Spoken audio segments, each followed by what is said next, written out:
Philippe Lamberts, bonjour. Vous êtes député européen et coprésident du groupe des Verts ici au Parlement européen. Vert espoir, dit-on, mais on ne voit pas très bien comment l'Europe pourrait échapper à des moments difficiles au cours des mois qui viennent. Et au menu européen, le plat le plus coriace probablement, ce sera le roast beef. Surnom pas très sympathique pour désigner les Britanniques. Le Brexit, c'est pour quand ?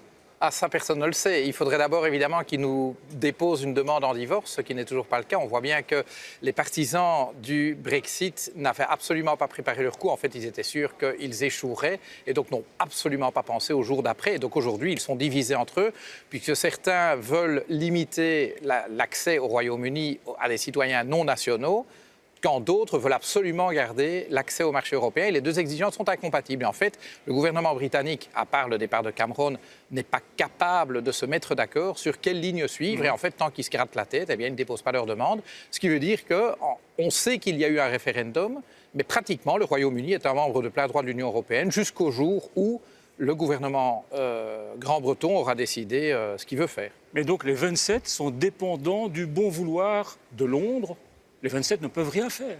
Ben justement pas. Et donc, je pense qu'on serait bien mal conseillé d'attendre. Je pense qu'il y a beaucoup de défis qui attendent l'Union européenne. On pense évidemment aux défis de la sécurité, on pense aux défis de l'accueil des migrants et des réfugiés, on pense aux défis de la transition de notre économie, à la question climatique. Donc on a suffisamment de pain sur la planche pour ne pas attendre que le gouvernement de Theresa May décide ce qu'il veut. Il faut même profiter de la crise pour relancer l'Europe ? Oui, je pense, mais il faut repartir de la question essentielle qui est, face aux défis que je mentionnais, est-ce que nous avons tous conscience que nous avons partie liée ? Parce que certains voudraient nous faire croire, en surfant sur les peurs, que c'est en se repliant chacun dans sa petite tente nationale qu'on sera plus fort pour faire face à tous ces défis-là, alors qu'on sait très bien que ces défis requièrent de la part des Européens une action collective. Et donc, premier point, avant de parler de n'importe quel projet, c'est prendre conscience que nous avons partie liée, qu'aucun d'entre nous ne s'en tirera à bon compte au détriment ou malgré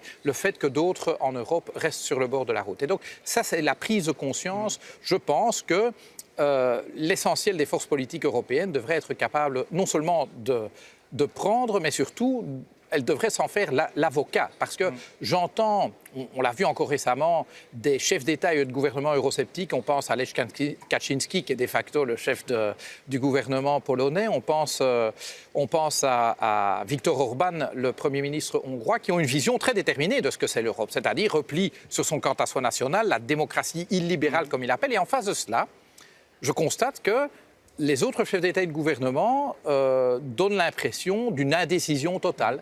On a vu Merkel, Renzi, Hollande se réunir sur un îlot en Méditerranée, mais pour aboutir à des conclusions qui ne voulaient absolument rien dire. Et donc on ne sent pas le projet. On ne le sent pas. Il y a un moment, il faut défendre l'idée de l'intégration européenne avec force. Faute de quoi, nos citoyens ne s'y retrouvent plus. Mais la poussée populiste, elle perce un petit peu partout. Bien même sûr. En Allemagne, on a vu, il y a 2 semaines, la AfD, un mouvement, un parti anti-immigré populiste, qui a remporté des élections régionales bien sûr, mais une vraie défaite pour Angela Merkel. C'est une vraie défaite pour Angela Merkel qui s'est fait dépasser dans son propre fief par ce parti d'extrême droite. C'est quand même pas une victoire pour le parti d'extrême droite. Je rappelle quand même qu'il n'est pas premier parti dans le land de Poméranie, de Mecklembourg-Poméranie occidentale. Et donc, c'est vrai que les populistes... Mais il devance la CDU. Bien sûr. Et c'est vrai que les populistes avancent partout en Europe. Mais est-ce que la réponse, c'est se résigner ? Est-ce que la réponse, c'est se dire, finalement, fondamentalement, ils n'ont pas tout à fait tort et donc on ne va pas les contredire ? Je pense qu'il faut prendre le contre-pied de ces gens-là et leur dire, comme je l'ai dit en plénière, vous mentez. Vous mentez en prétendant aux Européens que nous serons plus forts, plus souverains, chacun dans son coin. Ça n'est pas vrai. C'est ensemble qu'on peut reconquérir notre souveraineté. Alors, regardez cette image, Philippe Lamberts. Il s'agit de Martin Schulz, le président du Parlement européen, qui va en visite en Turquie.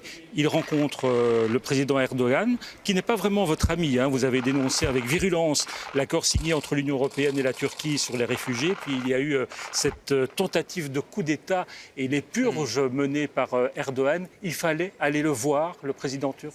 Je ne pense pas qu'il était urgent d'aller voir le président turc. Et donc, si je condamne sans aucune réserve les tentatives de coup d'État en Turquie, qui ont quand même coûté la vie à plusieurs centaines de personnes, et quand on voit la scène du Parlement turc, qui est quand même le siège de la démocratie, bombardé par les avions de l'armée de l'air turque, eh bien, c'est profondément inacceptable et les Européens ne peuvent pas être ambigus là-dessus. Ceci étant, avant le coup d'État et plus encore après le coup d'État, Erdogan était engagé dans une dérive, certains diront autoritaire, je pense, prédictatoriale, et le coup d'État lui a donné quelque part l'excuse pour renforcer encore le contrôle absolu qu'il veut exercer sur la société turque. Imaginez-vous, il a emprisonné des dizaines de milliers de personnes, ce qui l'a même conduit à libérer anticipativement 38 000 prisonniers pour faire de la place dans ces prisons.